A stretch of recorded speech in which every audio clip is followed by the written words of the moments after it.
اعوذ باللہ من الشیطان الرجیم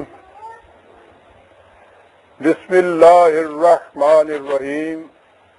عزیزان من، آج اکتوبر 1980 کی 24 تاریخ ہے، اور جیسا کہ آپ نے کارڈ میں دیکھ لیا ہوگا، آج کا درس خصوصی ہے اور اس کا عنوان ہے حج کا مقصد۔ آپ نے یہ الفاظ تو ہر محراب و منبر بلکہ ہر سٹیج اور پلیٹ فارم سے سنے ہوں گے کہ اسلام نوع انسانی کی تمام مشکلات کا حل اپنے اندر رکھتا ہے۔ بار بار یہ الفاظ دہرائے گئے، لیکن آپ نے کہیں سے یہ نہیں سنا ہوگا کہ نوع انسانی کی مشکلات ہیں کیا اور ان مشکلات کا حل اسلام کس طرح سے پیش کرتا ہے۔ چند الفاظ ہیں جنہیں ہم دہرائے چلے جاتے ہیں، اور ہم تو اس کے عادی ہو گئے ہوئے ہیں، الفاظ کو دہراتے چلے جاتے ہیں، کبھی ان کے مفہوم پر ہماری نگاہ ہی نہیں جاتی۔ تو مشکلات کیا ہیں نوع انسانی کی؟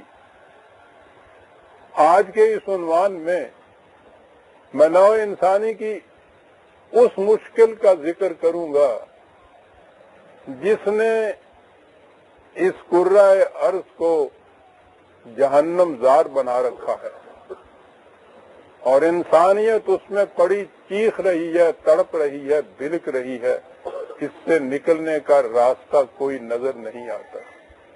اور پھر میں عرض کروں گا کہ قرآن نے اس مشکل کا حل کیا بتایا تھا۔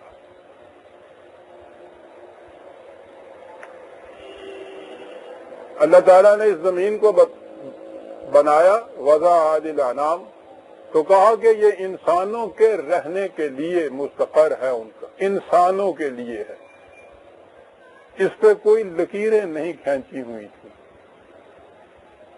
کوئی خطے نہیں تھے، کوئی رقبے نہیں تھے، زمین تھی اور انسانوں کے رہنے کے لیے۔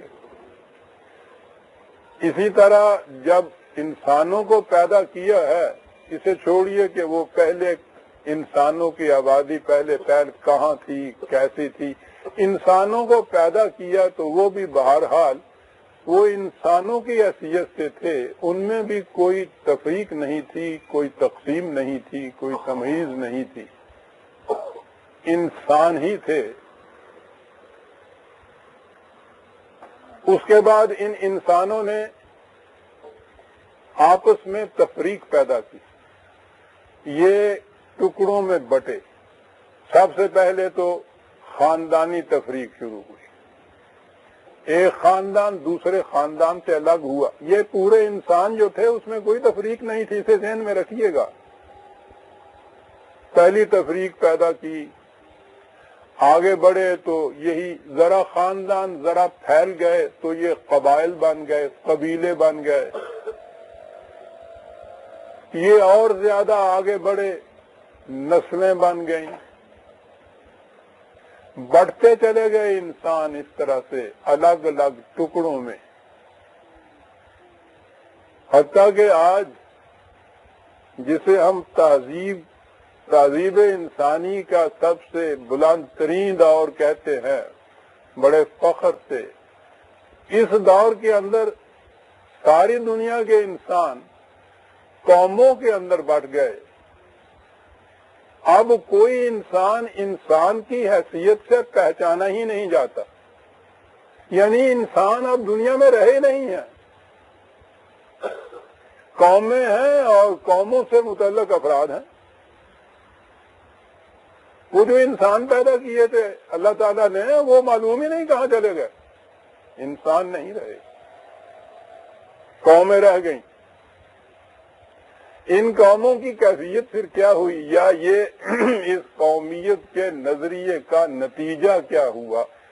میں نے عرض کیا ہے کہ پورا کرۂ ارض جہنم بنا۔ کرۂ ارض کے اوپر پھر لکیریں کھینچی گئیں جو پہلے نہیں تھیں، ٹکڑے، خطے، رقبے، ملک تو اب یا تو ملک کی نسبت سے انسان پہچانا جاتا ہے اور یا قومیت کی نسبت سے انسان نہیں رہا دنیا میں، نہ وہ دنیا رہی ہے جو خدا نے پیدا کی تھی، ٹکڑوں میں بٹ گئی۔ نتیجہ اس کا کیا نکلا؟ یہ مجھ سے نہ پوچھئے، خود یورپ کے ارباب عقل و بصیرت دانش مند جو اس قومیت کے اوپر نازاں بھی ہیں، فخر سے اپنی قوم دنیا میں بتاتے ہیں، اپنی قوم کی بہبودی اور ترقی اور اس کے قوت اور اس کے بعد اس کے استبداد اور استحصال کے لیے ہر ممکن کوشش کرتے ہیں۔ وہی دانش مند اس قومیت کے ہاتھوں کس قدر نالاں ہیں، چند الفاظ میں پہلے تو یہ بات سنیے۔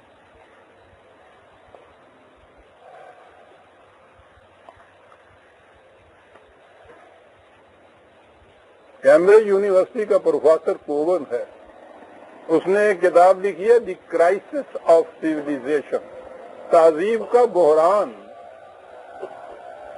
اس میں وہ لکھتا ہے کہ قومیت پرستی نے ہماری دنیا کو جہنم بنا دیا۔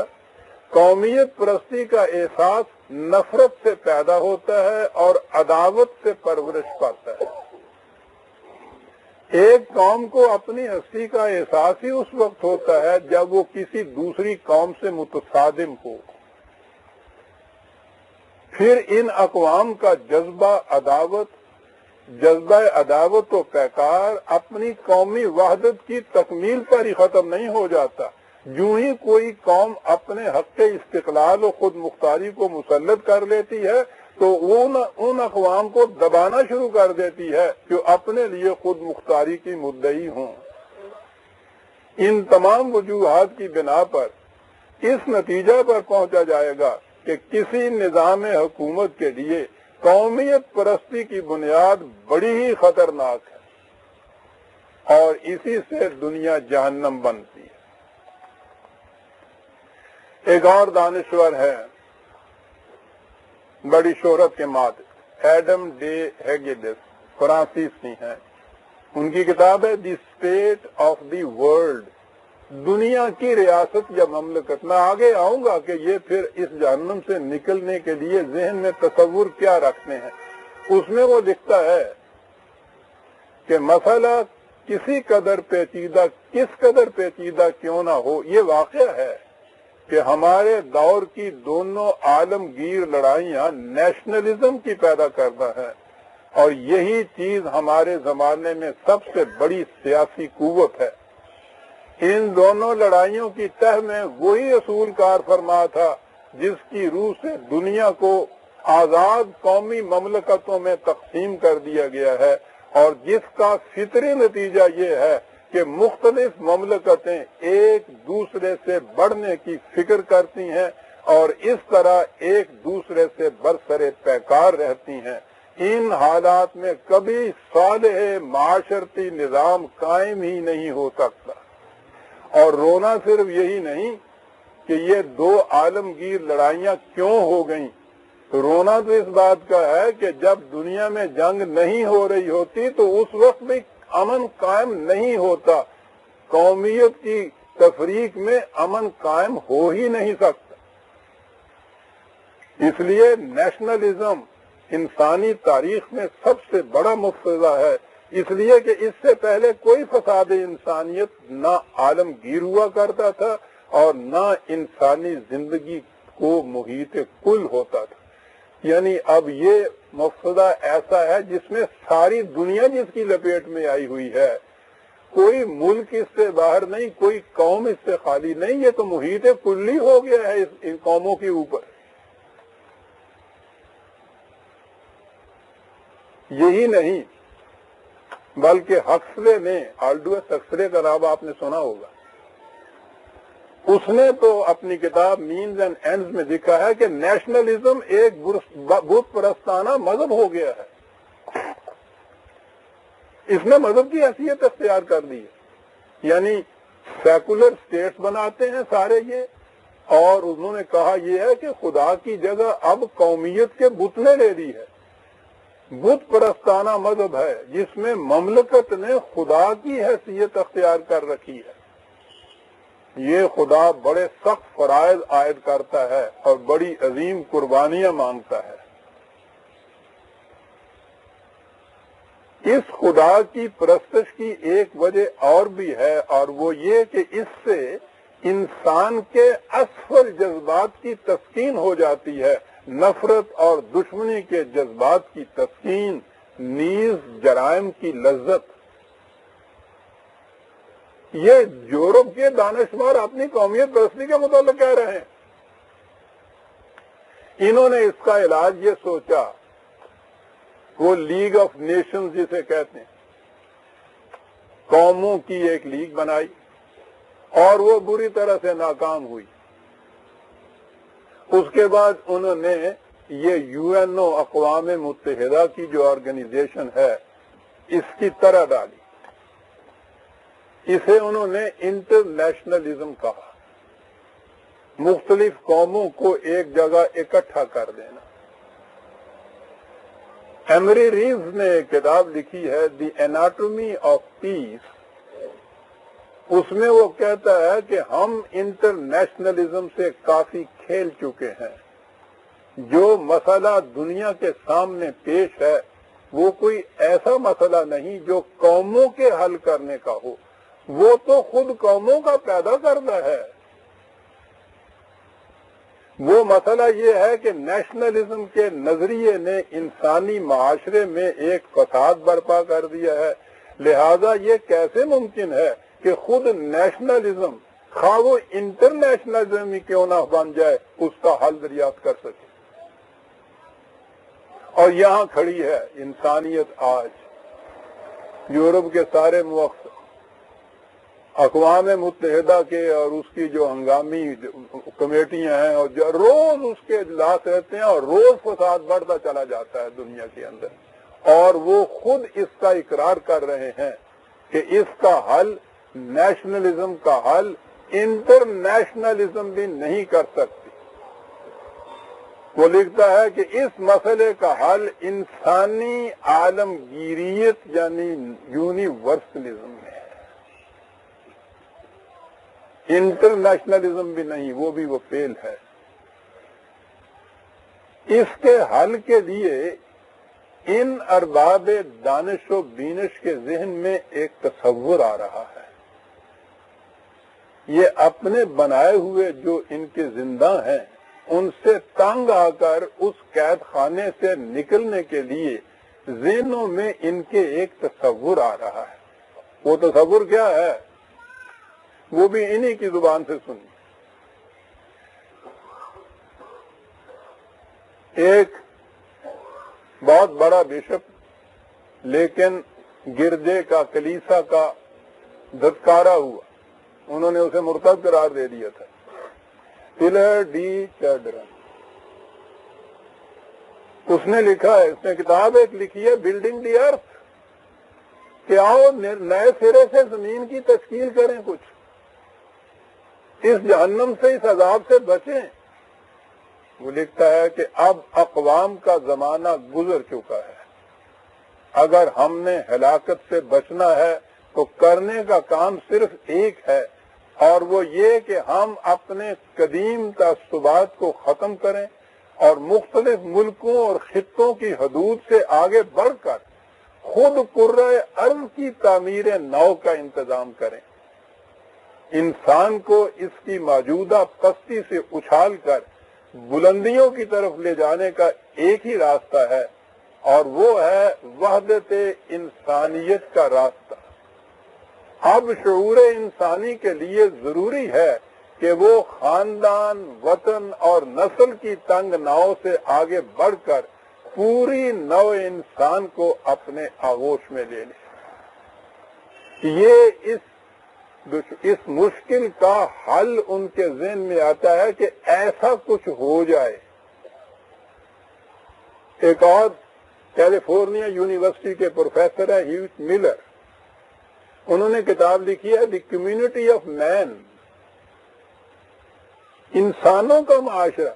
اب دیکھیے وہ جو تھا نا ملکوں کی اور قوموں کی نسبت سے انسانوں کا پہچانا جانا، اس سے تنگ آنے کے بعد اب یہ مین کے متعلق گفتگو کر رہے ہیں، انسان کے متعلق، کمیونٹی آف مین۔ وہ لکھتا ہے کہ تہذیب کا فریضہ ہے کہ وہ پھر سے اس انسانی برادری کا احیاء کرے جو انسانی زندگی کی ابتدا میں موجود تھی، لیکن جو بعد میں عارضی طور پر خاندانوں، قبیلوں اور نسلوں میں بٹ گئی۔ تہذیب کہا ہی اسے جا سکتا ہے جو انسانوں کو باہم دیگر جوڑے۔ انسانی ارتقاء کا اگلا قدم ایک ایسے معاشرے کی تشکیل ہونا چاہیے جو تمام نوع انسان پر مشتمل ہو۔ آپ دیکھ رہے ہیں کہ ان کے ذہن میں تصور کیا آ رہا ہے۔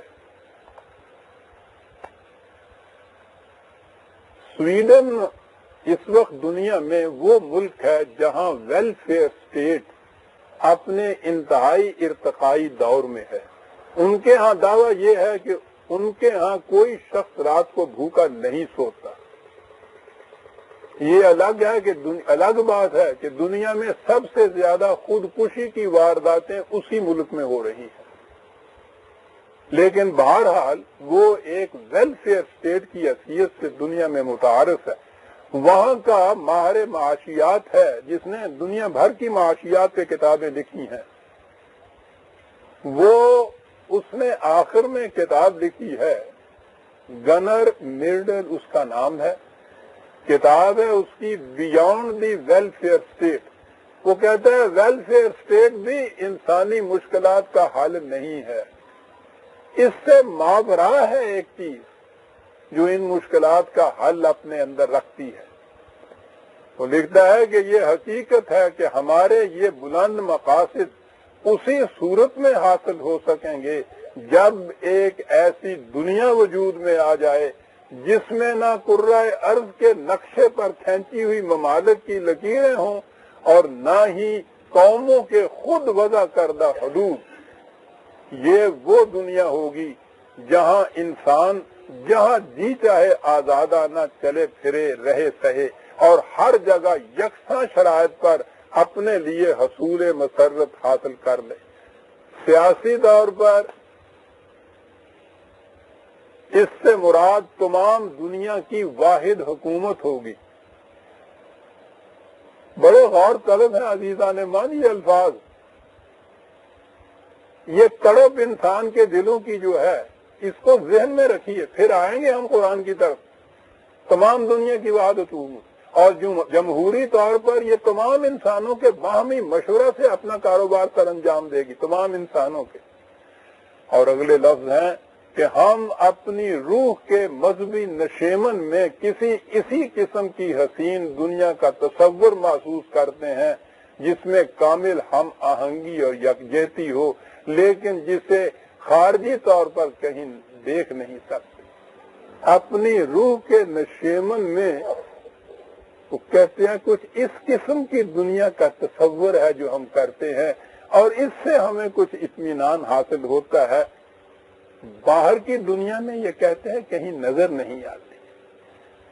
دیکھ رہے ہیں کہ انسان اپنے ناکام تجربات کی بنا پر آہستہ آہستہ خود اپنے بنائے ہوئے زندہ کی دیواروں کو توڑ کے کس طرح سے باہر نکلنا چاہتا ہے۔ وہی نہیں آئی ان کی، وہی کی بات تو میں آگے چل کے کروں گا۔ خود اپنے عقلی تجارب کی روح سے وہ اس نظریے پر پہنچے ہیں کہ کوئی ایسی دنیا ہونی چاہیے جس میں نہ کرۂ ارض کے اوپر لکیریں کھینچی ہوں ملکوں کی، نہ انسان قوموں کے مختلف گروہوں میں بٹے ہوئے ہوں۔ آپ اپنی روح کے نشیمن میں کوئی اس قسم کی دنیا کا تصور دیکھ رہے ہیں۔ یہی نہیں، انہوں نے کہا ہے کہ مذہب تو انسانوں کے لیے ناگزیر ہے، یہ تو ضرور ہونا ہے، لیکن وہ مذہب کس قسم کا ہو، اس لیے کہ انسان تو مذہب کی بنا پہ بھی اس طرح سے تفریق میں اور تقسیم میں بٹے ہوئے ہیں۔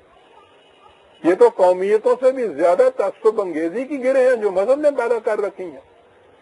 ایرک فرام امریکہ کا بہت بڑا اس دور کا ماہر نفسیات ہے۔ اس نے ایک کتاب لکھی ہے دی سین سوسائٹی، کہتا ہے یہ پاگلوں کی دنیا ہے،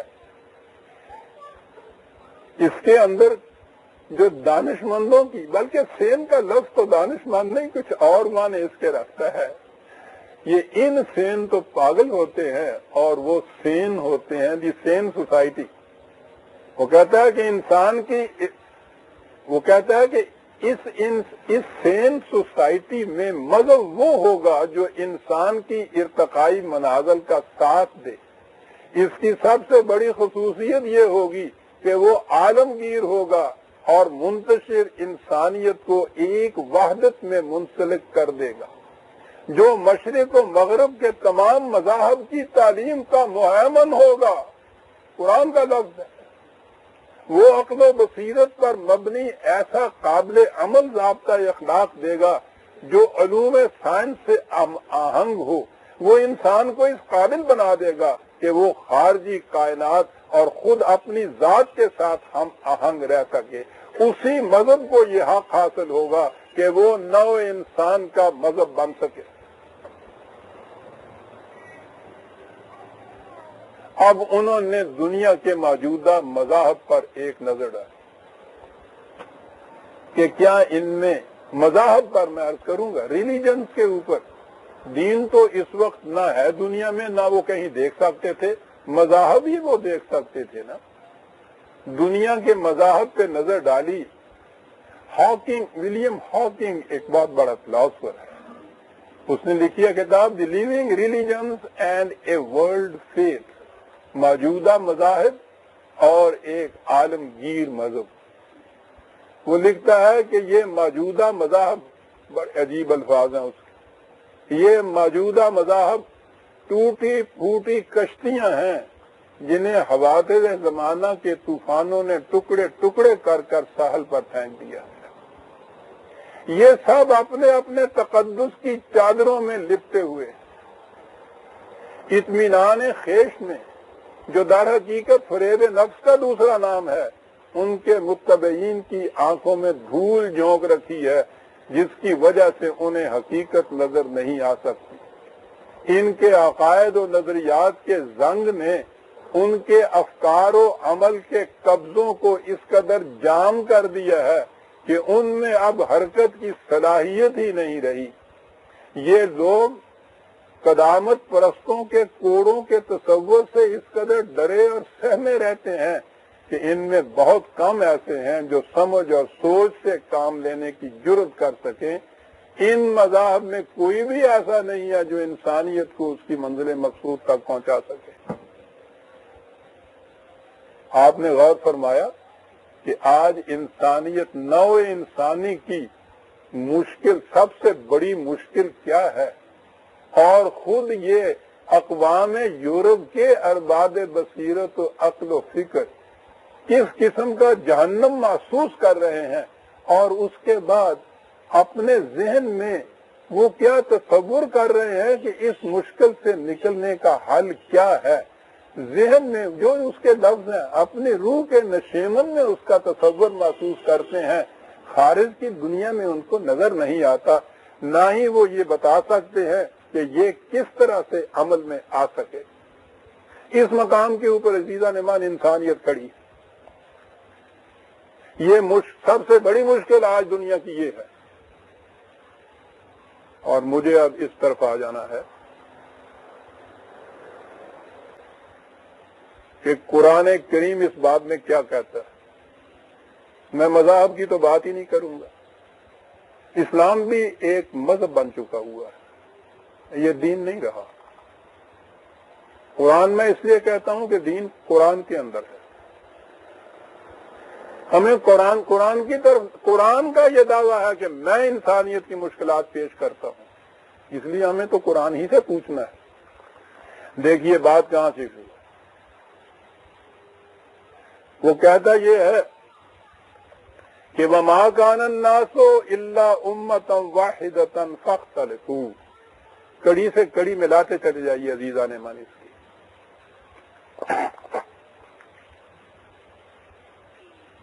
ایک چیز شروع میں سمجھ لیجئے، یہ جس قدر بھی آیات آپ کے سامنے آئیں گی، اس میں الناس آئے گا، عالمگیر انسانیت، ہیومینٹی، مین کائنڈ، حتیٰ کہ اس میں مسلم اور مومن کا لفظ بھی نہیں آئے گا، خطاب ہی انسانیت سے، اس لیے کہ یہ مسئلہ ہی انسانیت کا ہے اور انسانیت کی سطح کے اوپر وہ اس کا حل پیش کرتا ہے۔ پہلے وہ تاریخ بیان کرتا ہے، کہتا کہ نو انسانی شروع میں ایک امت تھی، امتاً واحدہ فاختلفوا، انہوں نے آپس میں اختلافات کیے۔ بات یہاں سے شروع کرتا ہے، یہی ایک نقطہ ذہن میں آیا، اب نہایت اہم ہے۔ قرآن کریم نے الناس کا جہاں ذکر کیا ہے اور جب وہ الناس کو کچھ بنانا چاہتا ہے تو لفظ امت استعمال کرتا ہے، قوم نہیں استعمال کرتا، اور اس کے اندر ایک بڑی گہری رمز ہے، بڑی گہری۔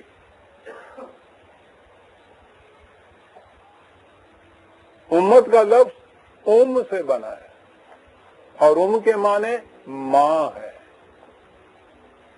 ماں کی نسبت سے انسانوں میں کوئی تفریق ہوتی نہیں، یہ سارے ہی ماں جائے ہوں گے۔ آج بھی دنیا میں جو نیشنلزم یا نیشنلٹی ہے ماں سے نہیں بنتی، باپ سے بنتی۔ ماؤں کی بنا پہ انسانوں میں تفریق ہی نہیں ہوتی۔ کسی قوم میں یا ملک کے اندر نیشنلٹی جو ڈٹرمن کرتے ہیں بچے کی، باپ کی نیشنلٹی خود بخود بچے کی نیشنلٹی ہوتی ہے، اور ماں بیچاری کی تو اس آزادی کے دور میں بھی بیوی کی اپنی نیشنلٹی ہوتی نہیں ہے۔ خاوند کی نیشنلٹی خود بخود بیوی کی نیشنلٹی بنتی ہے، اور بچے کی نیشنلٹی ماں کی نیشنلٹی نہیں ہوتی، وہ باپ کی نیشنلٹی ہوتی ہے۔ جتنے خاندانی، قبائلی، نسلی، قومی تفریقات ہیں عزیزان من، باپ کی طرف نسبت سے ہوتی ہے، ماں کی طرف نسبت سے نہیں ہوتی۔ اور قرآن نے اسی لیے قوم کا لفظ استعمال نہیں کیا کہ اس میں نسبت باپ کی طرف ہو جاتی ہے، اس نے امت کا لفظ استعمال کیا ہے کہ نسبت ماں کی طرف کرو، کوئی تفریق باقی نہیں رہے گی۔ عزیزان من، قرآن کے تو ایک ایک لفظ کے اوپر کھڑے ہونا پڑتا ہے۔ قوم کیوں نہیں کہا؟ کان الناس امۃ واحدۃ فاختلفوا، اس نے اختلاف کیا انہوں نے آپس میں۔ پھر اختلاف مٹانے کے لیے کہا کہ ہم نے کیا کیا؟ اب یہاں سے بات آئی کہ وحی کا مقصد کیا تھا، رسول بھیجے کیوں گئے تھے، دین آتا کیوں تھا، اس کا مقصد یہ بتایا قرآن نے۔ پھر وہی الفاظ ہے، میں پہلے جو آیت میں نے کوٹ کی ہے کان الناس 10/19، اور وہ حوالوں والے وہ اس کو لکھتے جائیں گے۔ یہ دوسری آیت ہے میرے سامنے 2/213، اسی کی تسلسل میں یہ سمجھ لیجئے۔ کہا کان الناس امۃ واحدۃ، انسان شروع میں ایک امت واحدہ تھے، اور مقصد ہمارا یہ تھا کہ ان کے اختلافات کو مٹا کے انہیں پھر سے امت واحدہ بنا دیا جائے۔ اس کے لیے ہم نے کیا کیا؟ فَبَعَثَ اللَّهُ النَّبِيِّينَ مُبَشِّرِينَ وَمُنذِرِينَ، ہم نے انبیاء کرام کا سلسلہ شروع کیا۔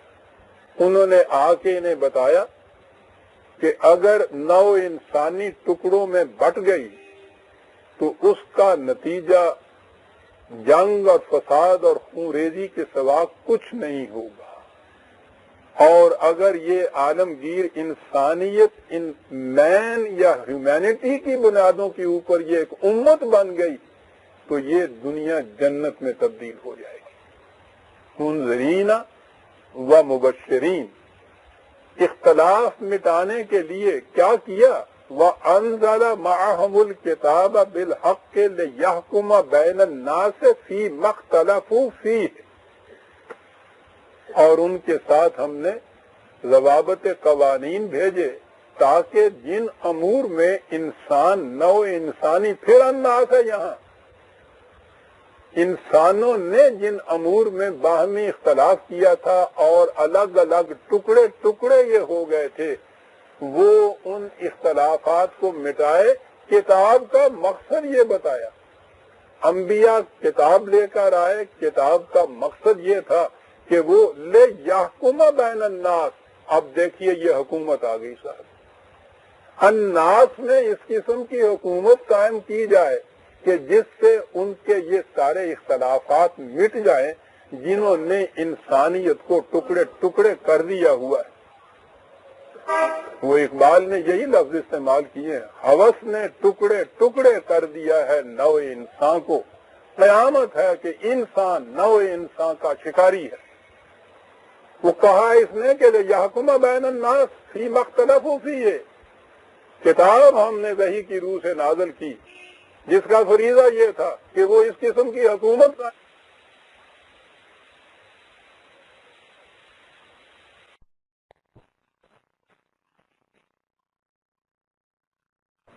یہ پہلا گھر جو خدا کا جسے کہا جاتا ہے وہ للناس بنایا گیا ہے، نو انسانی کے لیے بنایا گیا ہے، اور وہ سرچشمہ ہے رہنمائی اور ہدایت کا للعالمین، تمام اقوام عالم کے لیے، کسی ایک قوم کے لیے نہیں ہے۔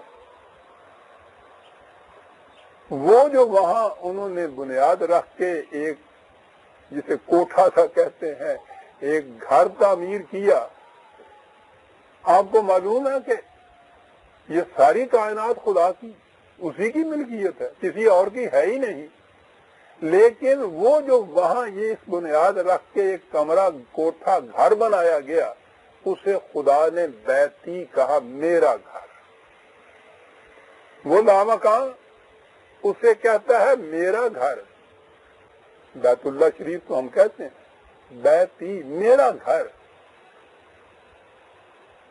یہ خصوصیت میرا گھر اس ساری کائنات کے اندر یہ کیا ہو؟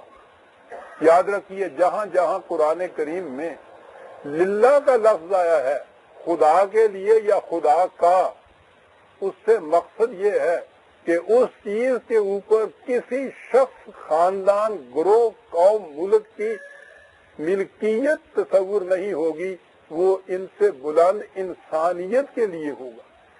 جہاں بھی للہ آئے گا اس کے معنی ہوں گے عالم انسانیت کے لیے۔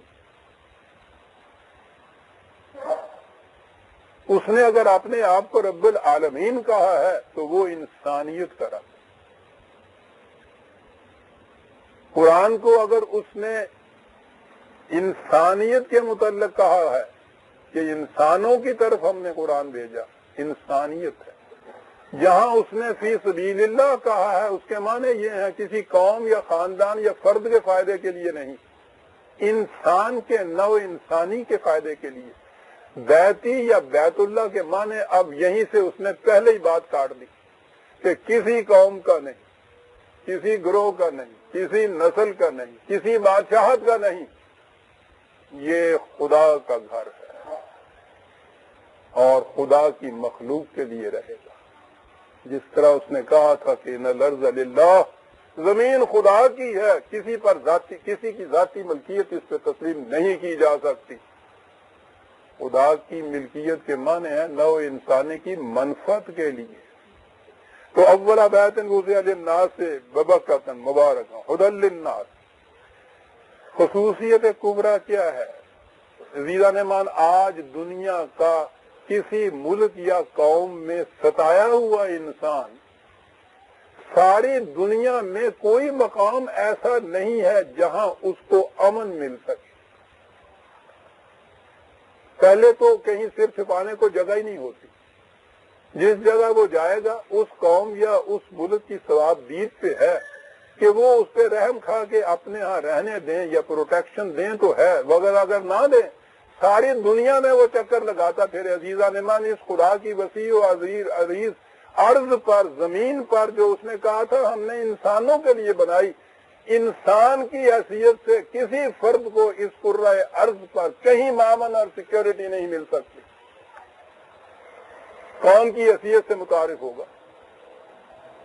اس نے کہا ہے کہ ہم نے یہ اس لیے بنایا ہے کہ اس کی روح سے جو نظام قائم ہوگا وَمَنْ دَخَلَهُ كَانَ آمِنًا، الناس کے لیے ہے کہ نو انسانی میں سے جو یہاں آ جائے گا اس نظام کے اندر اس کو امن نصیب ہو جائے گا، وہ محفوظ ہو جائے گا، کوئی خطرہ اس کے لیے باقی نہیں رہے گا، لا خوف علیہم ولا ہم یحزنون۔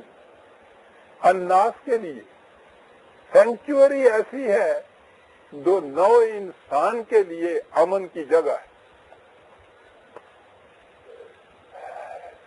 یہ ریفرنس اس کی تھی 3/95-96۔ اس کے بعد یہ کہا وَإِذْ جَعَلْنَا الْبَيْتَ مَثَابَةً لِلنَّاسِ وَأَمْنًا 2/125۔ مثابت کے معنی ہوتا ہے ارد گرد کے پانی جہاں نشیب کی طرف آ جاتا ہے نا، ہر جگہ سے بہتا ہوا وہاں چلا ہے، کیا بات ہے ایک لفظ کی کہ انسانیت اپنے اپنے مقاموں سے پانی کی طرح بہتی ہوئی اس مرکز کے اندر آ کے جمع ہو جائے۔ ہم نے اس لیے اسے بنایا ہے، جمع ہو جائے تو پھر کیا ملے گا انسانیت کو؟ للناس وامنا، ان کو امن نصیب ہو جائے۔ اور یہی تو چاہتا ہے انسان کے کوئی گوشہ تو اس زمین کے اوپر ایسا ملے جہاں اس کو امن نصیب ہو جائے۔ کہا ہے ہم نے یہ اس لیے بنایا تھا مثابۃ للناس، آؤ بہتے پانی کی طرح اس مرکز میں آؤ، جمع ہو جاؤ، کیا ملے گا؟ امن ملے گا۔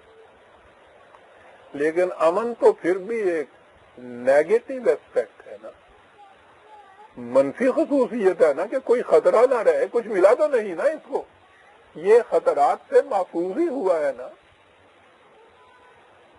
کہا پہلی شرط تو یہ ہے کہ خطرات سے محفوظ ہو، اور اس کے بعد مثبت طور پر پازیٹو کیا چیز ہو؟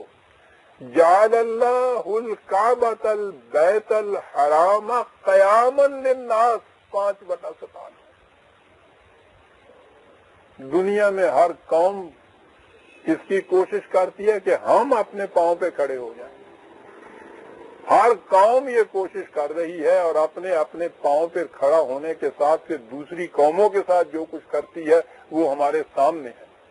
اس نے کہا ہے کہ یہ ہم نے اس لیے بنایا ہے یہ مرکز اس نظام کبریٰ کا قیام للناس، تاکہ نو انسانی اپنے پاؤں پہ کھڑی ہو جائے۔ سن رہے ہیں عزیزان مان؟ وہ اپنے روح کے نشیمن میں کس قسم کی دنیا کا تصور کر رہے ہیں؟ وہ یورپ کے ارباب، وہ تڑپتے ہوئے مضطرب و بےتاب اپنے جہنم سے نکلنے کی فکر میں یہ کہہ رہے ہیں کہ کوئی اس قسم کا جہاں کوئی تفریق نہ ملک کی ہو، نہ قوم کی، نہ قبیلے کی، نہ نسل کی، نہ خاندان کی، جو صرف مین کائنڈ کے لیے۔ وہ ایک کتاب وہاں سے وہ آئی ایک دفعہ، وہ اس کتاب کا ٹائٹل ہے دی سٹی آف مین۔ وہ بابا کوئی انسانوں کا شہر بھی بتاؤ، اس میں یہ کہا ہوا ہے۔ وہ کہتا ہے مثابۃ للناس، امنا قیاما للناس، نو انسانی اپنے پاؤں پہ، نو انسانی اپنے پاؤں پر کھڑی ہونے کے قابل ہو جائے۔ عزیزان من، سوچ دیکھ رہے ہیں آپ کہ یہ کعبہ، یہ نظام جس کا مرکز کعبہ اس کوٹھے کا نام نہیں ہے عزیزان من، وہ تو ایک سمبل ہے، وہ تو شعار ہے، وہ تو علامت ہے آپ کے ہاں ایک نظام کی، وہ مرکز ہے نظام اسلام، نظام قرآنیہ کا۔ اس نظام کے متعلق یہ کہا، یہ تو نہیں ہے نا کہ اس کوٹھے میں جو آ جائے گا اس کو امن ہوگا، اس کے اندر تو میرا خیال ہے 10-20 سے زیادہ آدمی آ ہی نہیں سکیں گے، یہ مطلب نہیں ہے۔ یعنی وہ جو مرکز ہے، جس نظام کا وہ مرکز ہے، اس نظام کی خصوصیت یہ ہے کہ نو انسانی اس میں اپنے لیے امن کی اور حفاظت کا مقام سمجھے کہ امن ہے، اور وہ انسانیت اپنے پاؤں پر کھڑی ہو جائے گی۔ آپ دیکھیے تفریق مٹاتا چلا جاتا ہے قرآن، کوئی قومی لفظ نہیں، کوئی ملکی نہیں، کسی قسم کا نسلی نہیں، خاندانی نہیں، قبائلی نہیں، الناس ہے، قیام للناس۔ تعمیر کعبہ کے بعد حضرت ابراہیم علیہ السلام نے ایک دعا مانگی تھی اور اس میں کہا تھا کہ الہ العالمین، میں نے اپنی اولاد کا ایک حصہ کہ جن کے حصے میں فلسطین اور شام کی نہایت زرخیز اور سبزہ زیر وادیوں کی حکومت آنی تھی، وہاں حکومت تھی، حضرت اسماعیل علیہ السلام بڑے بیٹے تھے، ان کے حصے میں وہ حکومت آنی تھی، کہا کہ وہاں سے میں نے ان کو اٹھا کے اس جگہ آ کے بسا دیا ہے، وادی غیر ذی زرع، جہاں ایک کومل بھی نہیں پیدا ہوتا، اناج کا ایک دانہ پیدا نہیں ہوتا۔ تو نے کہا تھا کہ اس مقام کے اوپر آ کر ان کو بتاؤ، یہاں وہ مرکز بنے گا، کیونکہ باقی حصے ایسے تھے ابھی اس زمانے میں وہاں کچھ تمدن و تہذیب پھیل گئی تھی، وہ پھر بھی ملک اور قوم بن گئے تھے، یہاں ابھی یہ صورت نہیں تھی۔ ربائے خالیہ آج تک اس کو کہتے ہیں، خالی ریگستان، کہا یہ بتاؤ یہاں۔ اور اس تعمیر کعبہ کے بعد ایک دعا ہے ابراہیم کی علیہ السلام، کہا الہ العالمین تیرے حکم کی ارشاد میں نے ان کو یہاں بتا دیا۔ یہ ہے وہ ذبح عظیم جو حضرت اسماعیل علیہ السلام سے لی گئی تھی کہ ایک سیکنڈ میں گردن پہ چھری پھیر جانے سے کیا قربانی ہے؟ قربانی یہ ہے کہ وہ مملکت چھوڑو اور وادی غیر ذی زرع میں آگے بیٹھو اور انسانیت کو بلاؤ۔ دعا یہ تھی الہ العالمین فاجعل افئدۃ من الناس تہوی الیہم، نوع انسانی کے دلوں کو ایسا کر دے کہ وہ ان کی طرف رجوع کر کے آئے، پھر وہ الناس۔ اور دعا کا ایک حصہ تھوڑا سا اور بھی ہے، کعبے کی تعمیر، باپ بیٹا، باپ اتنا بڑا جلیل القدر نبی، بیٹا ہونے والا نبی، خدا کا ایک گھر، تو نظر تو آتا ہے کہ اس کے اندر تو محض کچھ مذہب کی باتیں ہوں گی نا، جیسے آج ہم کہتے ہیں، اسی قسم کی بات ہوگی۔ اتنا بڑا کام سر انجام دینے کے بعد حضرت ابراہیم علیہ السلام اس کعبے کے سامنے کھڑے ہو کے دعا مانگتے ہیں۔ ایک دعا یہ ہے کہ نوع انسانی کا دل ان کی طرف پھیر دے، رجوع کر دے، وہ ادھر آئے، اور دوسرا حصہ یہ ہے کہ وَارْزُقْهُم مِّنَ الثَّمَرَاتِ لَعَلَّهُمْ يَشْكُرُونَ، ان کی روٹی کا انتظام تو ایسا کر دے تاکہ ان کی محنتیں بھرپور نتائج پیدا کریں۔ روٹی اتنی اہم ہے۔ تعمیر کعبہ کے بعد پہلی دعائے ابراہیمی، ٹھیک ہے، اور یہ لعلہم یشکرون نے تو بات یہ، ہمارے ہاں تو معنی کچھ اور ہو رہے ہیں نا، ترجمے کچھ ہو رہا ہے تاکہ یہ تیرا شکر کریں، یا اللہ تیرا شکر الحمدللہ۔ شکر کے معنی ہوتا ہے کسی کی محنتوں کا بھرپور نتیجہ برآمد ہونا۔ روٹی بھی ان کو دے، مقصد اور مشن تو ان کا یہ ہے، یہ جو ہم نے بنایا ہے اس کو مرکز بنانا ہے انہوں نے، لیکن یہ پہلی شرط اس میں تو یہ ہے نا کہ روٹی کی طرف سے تو بے فکر ہو جائے، تو پہلی دعا ابراہیمی یہ ہے۔ بہرحال اس کا ریفرنس ہے 5/97، 97، اور نہیں جی وہ تھا قیام للناس کا، معاف رکھیے گا، قیام للناس کا حوالہ تھا 5/97۔ یہ جو آیت ہے تہوی علیہم و یرزقون والی 14/37۔ آج دنیا میں ایک ٹرم ہے دا اوپن سٹی، پتہ نہیں ہر شخص کے لیے اوپن ہوتی ہے یا نہیں ہوتی، لیکن ہے ایک چیز ضرور دی اوپن سٹی۔ اور سب سے بڑا اعزاز جو کسی دوسری مملکت کے سربراہ کو دیا جاتا ہے، وہ کہتے ہیں وہاں کے میئر نے انہیں اس شہر کی چابی دے دی، بڑا کرم کرتے ہیں کہ بھئی یہ ہمارے لیے نہیں، اس کی چابی ہم نے دے دی تمہیں کہ بھئی تم بھی اس میں آ سکتے ہو۔ یہ تصور ایسا ہے جس میں بڑے فخر سے قومیں کہہ رہی ہیں کہ یہ کیا۔ یہ بنانے کے بعد کیا کہا اس کو، اس مرکز کو، جعلناہ للناس، ہم نے اس شہر کو، اس بستی کو، اس نظام کو، اس مملکت کو ہم نے جلنا، اس کو انسانیت کے لیے بنایا۔ کیا سواء العاکف فیہ والباد، یہاں کے رہنے والے اور باہر کے جو ہیں ان دونوں کا حق ہے اس شہر کے اوپر۔ یہ رہنے والے جو یہاں کے ان کی ملکیت نہیں ہو گئی ہے، اس سے بڑا اوپن سٹی یا میٹروپولن کا تصور دیا جا سکتا ہے؟ 1400 سال پہلے بات ہو رہی ہے عزیزان من، اور اگر ہم اس تاریخ کو لیں تو بات حضرت ابراہیم علیہ السلام کے زمانے سے ہو رہی ہے۔ ایک ایسا خطہ زمین یا شہر کہیے یا کوئی مامن کہیے جو امن کی جگہ کہیے، جسے کہا جعلناہ للناس سواء العاکف فیہ والباد، یہاں کے رہنے والے اور باہر کے دونوں کے لیے یہ یکساں طور پہ کھلا ہے۔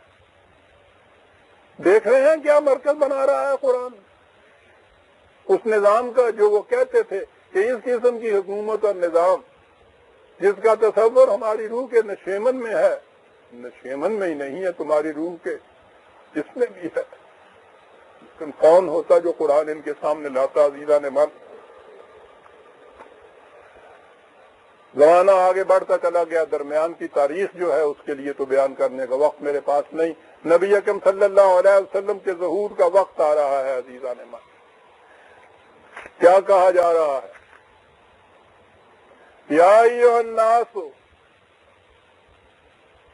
دیکھتے ہیں ظہور نبوی صلی اللہ علیہ وسلم، اعلان کیا ہو رہا ہے؟ یا ایھا الناس انی رسول اللہ الیکم جمیعا، 7/158۔ اے نو انسانی سن لو، میں تم سب کی طرف خدا کا پیغام لے کر آیا ہوں۔ الناس کی طرف رسول آ رہے ہیں، یہ تو ہے رسول، اور اس کے بعد ہے یا ایھا الناس قد جاءتکم موعظۃ من ربکم وشفاء لما فی الصدور، 10/57۔ اے نو انسانی سن لو، تمہاری طرف تمہارے خدا نے ایک ایسا ضابطہ بھیج دیا ہے جو انسانوں کے نفسیاتی امراض کا، تمام امراض کا حل نہیں، شفا اپنے اندر رکھتا ہے۔ یہ مشکلات کا حل ہی نہیں، مشکلات تو خارجی بھی ہوتی ہیں اور بیشتر تو خارجی ہوتی ہیں۔ مشکلات اور مصائب کا سرچشمہ تو قلب انسانی ہوتا ہے، اس کی ذہنیت ہوتی ہے، اس کے جذبات ہوتے ہیں، اس کے مقاصد ہوتے ہیں۔ یہ کوئی قومیں شیروں اور بھیڑیوں کی قومیں نہیں ہیں، انسانوں کی ہیں۔ کس چیز نے ایک کو دوسرے کا اس طرح سے مفروضہ بنا رکھا ہے؟ جذبات نے، مقاصد نے، اپنی اپنی آرزوؤں نے، مدعاؤں نے۔ اس کے لیے ایک ہی لفظ ہے، اور وہ لفظ جو ہے قرآن نے وہ لفظ عقیدہ کہا، فؤاد کہا ہے۔ آج کی اصطلاح کے اندر سائیکے بھی کہتے ہیں اس کو، مینٹیلٹی بھی اس کو کہتے ہیں، مائنڈ بھی کہتے ہیں، بات ایک ہی ہے۔ کہا یہ ہے کہ تمہارے لیے وہ ضابطہ ایسا ہے جو تمہارے دل کی بیماریوں کا علاج اپنے اندر رکھتا ہے۔ یہ اس طرح سے ٹکڑوں میں اور مفصلوں میں بٹی ہوئی انسانیت کو ایک مرکز پہ جمع کرنے کے لیے ان کے قلوب جو ہیں پہلے ان کی اصلاح کی جائے گی کہ وہ تھنک کریں، پہلے سوچیں انسانیت کی ٹرمز کے اندر۔ اسی لیے کہا کہ یہ شفاء للناس، یہ تھا 10/108۔ یا ایھا الناس اعبدوا ربکم الذی خلقکم والذین من قبلکم لعلکم تتقون۔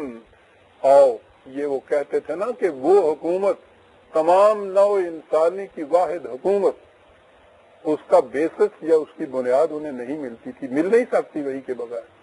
کہا کہ آؤ ہم تمہیں بتائیں ایک انسانیت کی ایک واحد حکومت کیسے قائم ہو سکتی ہے۔ کہا انسانوں کے بنائے ہوئے قوانین کی روح سے نہیں ہو سکتی۔ کتنی ہی اونچی سطح پہ انسان چلا جائے گا، ان کے بنائے ہوئے قوانین میں ان کے قلب کے خون کی رنگینی کی آمیزش ضرور ہوگی عزیزان، جذبات سے معرہ ہو نہیں سکتا انسان۔ کہا کہ آؤ محکومیت اختیار کرو، تم انسان کی نہیں خدا کی محکومیت اختیار کرو۔ یا ایھا الناس، اے نو انسانی، خدا کی محکومیت اختیار کرو۔ اور خدا تو عرش پہ یا ہمارے سامنے نہیں، کس طرح اس کی محکومیت؟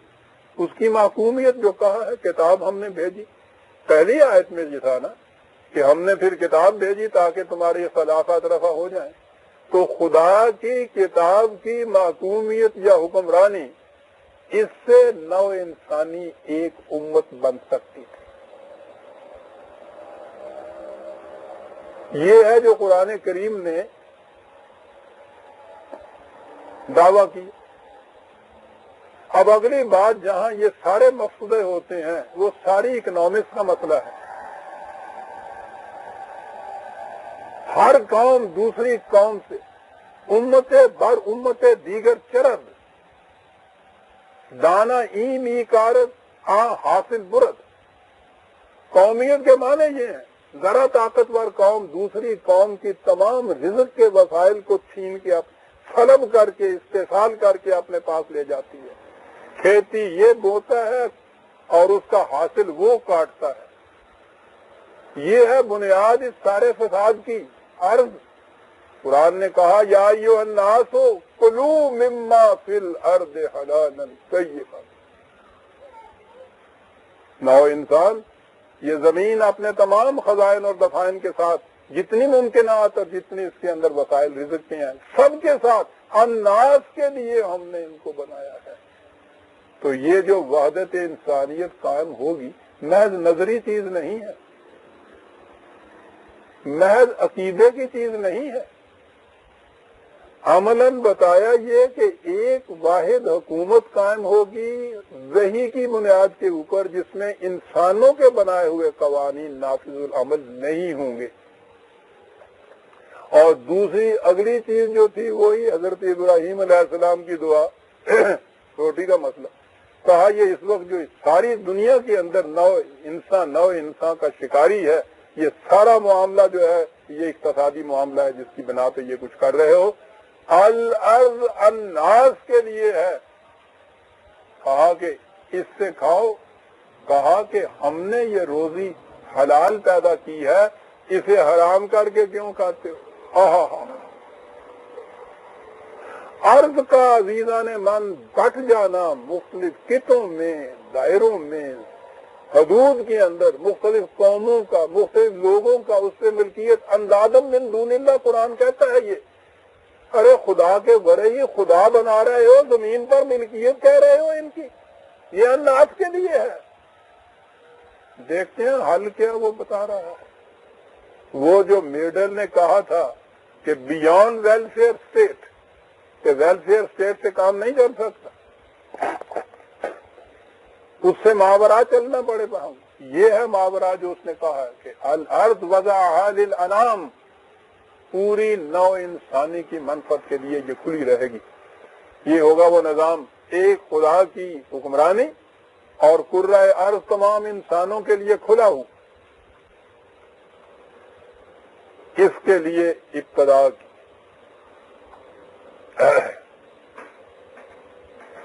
قرآن آیا، نبی اکرم صلی اللہ علیہ وسلم آئے.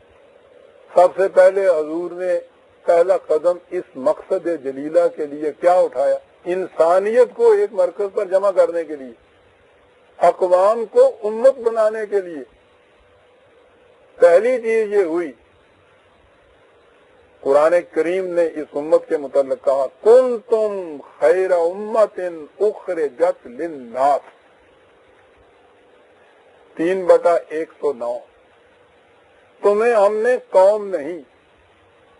اب ذہن میں بات آ گئی جو میں نے کہی تھی کہ امت یا قوم میں کیا فرق ہوتا ہے. ہر جگہ دیکھیں گے آپ امت کہا گیا. ہم نے تمہیں ایک بہترین امت بنایا، اخرجت للناس. یہ عربی زبان جاننے والے جانتے ہیں، یہ لام آیا کرتا ہے فائدے کے لیے جس کے معنی ہوتے ہیں. تمام نو انسانی کی منفعت کے لیے ہم نے تمہیں ایک امت بنایا ہے. 3/109. دوسری جگہ ہے اسی امت کے متعلق وَكَذَلِكَ جَعَلْنَاكُمْ أُمَّةً وَسَطًا لِتَكُونُوا شُهَدَاءَ عَلَى النَّاسِ وَيَكُونَ الرَّسُولُ عَلَيْكُمْ شَهِيدًا. 2/147. ہم نے تمہیں ایک، اب یہ لفظ ہے یا امت بنایا ہے، امتاً وسطاً بنایا ہے. کیا ترجمہ ایک لفظ میں اس کو کیا جائے گا؟ دائرے کا جو مرکز یا سینٹر ہوتا ہے وہ اس دائرے کے سرکمفرنس یا محیط جو ہے اس کی خصوصیت یہ ہوتی ہے کہ وہ محیط سے کسی جگہ سے بھی ہو وہ مرکز محیط ایکوی ڈسٹنٹ ہوتا ہے، یکساں فاصلہ ہوتا ہے. کسی جگہ بھی دائرے سے اس مرکز کی طرف آپ لکیر کھینچیے وہ ایک فاصلہ یکساں فاصلہ ہوتا ہے، فرق کہیں نہیں ہوتا. وسطہ کے معنی ہیں ایسا مرکزی مقام کہ تمہارا اور افراد انسانیہ کا ہر جگہ ایکوی ڈسٹنٹ ہوگا، یکساں فاصلہ ہوگا. یہ نہیں ہوگا کہ وہ زیادہ قریب ہو جائیں گے وہ زیادہ پیچھے چلے جائیں گے، سوال ہی نہیں ہے. نہ بابا، آپ نے دیکھا کہ تعصبات اور رعایات دونوں کی نفی کرنے کے لیے ایک لفظ وسطن جو ہے اس میں شامل ہو گیا. ایسا مرکزی نقطہ، ایسا سینٹر کہ جس سے محیط کا ہر نقطہ ایکوی ڈسٹنٹ ہو. یہ ہم نے تمہیں قوم بنایا. شہداء الناس، تم نگرانی کرو نوع انسان کی، کس کو کیا ضرورت ہے، کون یہاں سرکشی اور استحصال پیدا کر رہا ہے. نگران بن کے رہو. کیا بات ہے اس امت کی. اور للناس ہے، نگران بن کے رہو. اور پھر یہ تم خود شتر بے مہارے نہیں ہو سکتے، تمہارے لیے بھی ضرورت ہے یکون الرسول علیکم شہیدا. تمہارا یہ جو نظام ہے اس نظام کا جو مرکز ہے وہ تمہارا نگران رہے گا. تم نوع انسانی کے نگران رہو گے. اب آگے بات، حضرت ابراہیم علیہ السلام سے بات چلی تھی. اس قوم کے متعلق کہا کہ وَاتَّخَذُوا مِن مَّقَامِ إِبْرَاهِيمَ مُصَلًّى 2/125. بات ادھر سے ادھر چلی جائے گی ورنہ میں یہ عرض کروں. اس کے معنی یہ ہے مقام ابراہیم کو مصلی بناؤ، یوں ترجمہ کیا جاتا ہے. اور وہاں حریم کعبہ میں ایک خاص جگہ مخصوص ہے، میں نے دیکھی تو نہیں، یہی ہے وہ، اسے کہتے ہیں کہ یہ مقام ابراہیمی ہے اور وہاں 2 نفل پڑھتے ہیں مصلی کے. یہ معنی ہے. عربی زبان کے اندر مصلی اس ریس کورس کو کہتے ہیں جہاں پوری تیزی سے گھوڑے دوڑتے ہیں اور ایک دوسرے سے آگے نکلنے کی وہ کوشش کرتے ہیں.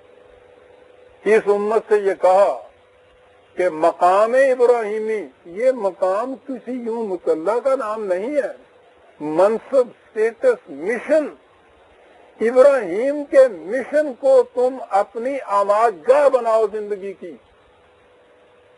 اور وہ مشن یا مقام ابراہیمی کیا تھا، اس کا ریفرنس ہے عزیزان من 2/125. مقام ابراہیمی تم نے یعنی ملت ابراہیمی کہا قرآن نے، کہا جو مقام ابراہیمی تھا، جو منصب اس نے اختیار کیا تھا اسے تم نے حاصل کرنا ہے. اور وہ منصب کیا تھا؟ حضرت ابراہیم علیہ السلام سے کہا گیا تھا انی جاعلک للناس اماما. ابراہیم ہم نے تمہیں تمام نوع انسانی کا لیڈر بنا دیا، نوع انسانی کا امام، جس کے پیچھے پیچھے انسانیت چلے. چلنے کی بات نہیں، وہ تو ہم آج لیڈر کے معنوں میں لیتے ہیں تو لیڈ کرنے والے لیتے ہیں. یہ تو امام کا لفظ ہے قرآن کریم کے اندر. قرآن کے الفاظ کیا بتاتے ہیں؟ آپ کو پتا ہے کہ یہ امام، آپ اس کو سربراہ مملکت کہیں گے، امیر مومنین کہیں گے، خلیفۃ المسلمین کہیں گے، کچھ نہیں. امام بات ہی اور ہے. یہ تو میرے درس میں مسلسل آنے والے احباب کے لیے یہ تو بات نئی نہیں ہوگی، لیکن اور دوسرے احباب بھی ہیں. میں عرض کر دوں کہ امام کس کو کہتے ہیں عربی زبان میں. آپ کو پتا ہے ایک دیوار اتنی سیدھی کھڑی ہوتی ہے، اور میں وہ کھڑی سیدھی دیوار کے لیے ہمیشہ وزیر خان کی مسجد کی جو پچھلی دیوار ہے نا، دنیا کے بڑے بڑے انجینئر دیکھنے کے لیے اس کو آتے ہیں. بڑی عظیم دیوار ہے وہ، بڑی اونچی، بڑی لمبی، بڑی چوڑی، اتنی ہموار کہ کہیں ذرا سی بھی اس میں خم و پیچ ہے نہیں. یہ ایسی دیوار بنتی کس طرح سے ہے؟ آپ نے معماروں کو دیکھا ہوگا، رات جن کرنے وہ اوپر بیٹھا ہوا ہوتا ہے، اینٹ پہ اینٹ رکھتا چلا جاتا ہے. وہ کس طرح سے اس کے متعلق اطمینان کرتا ہے کہ وہ میری دیوار سیدھی اٹھ رہی ہے.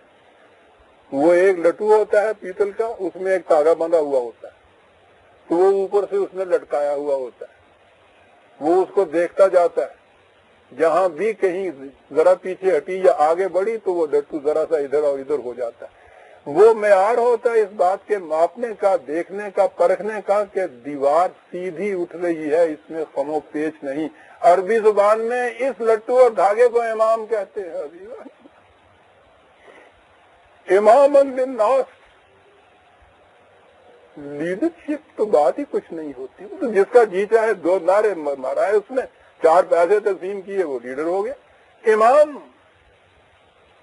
تیرے اسوہ حسنے سے نو انسانی دیکھے گی کہ ان کی دیواریں سیدھی اٹھ رہی ہیں یا نہیں اٹھ رہی.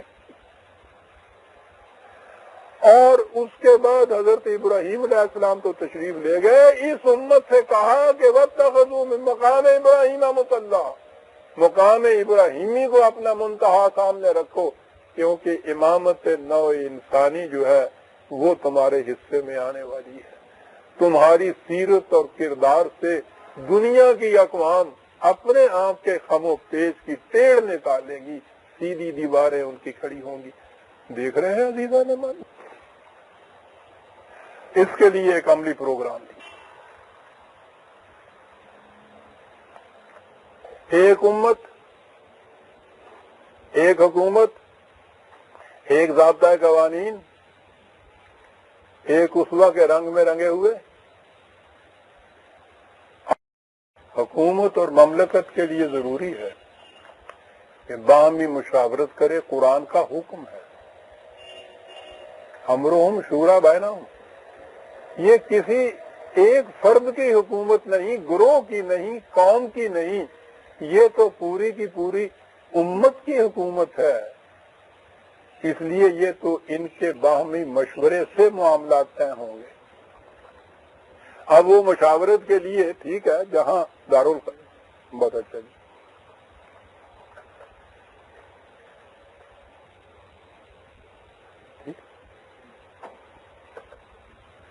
چھوٹے پیمانے پہ تھی تو ایک ہی مقام کے اوپر یہ مشاورت ہو جاتی تھی.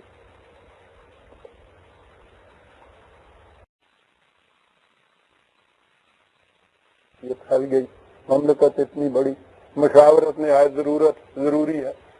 اس مشاورت کے لیے انتظام یہ تھا کہ مملکت کے مختلف گوشوں سے, زاویوں سے, علاقوں سے وہاں کے نمائندے وہ ایک مقام پہ وہ اکٹھے ہوں, اور جو اہم معاملات ہیں پوری مملکت کے, مملکت ایک تھی یہ, اس پوری مملکت کے معاملات جتنے بھی ہیں ان کو باہمی مشاورت سے طے کریں.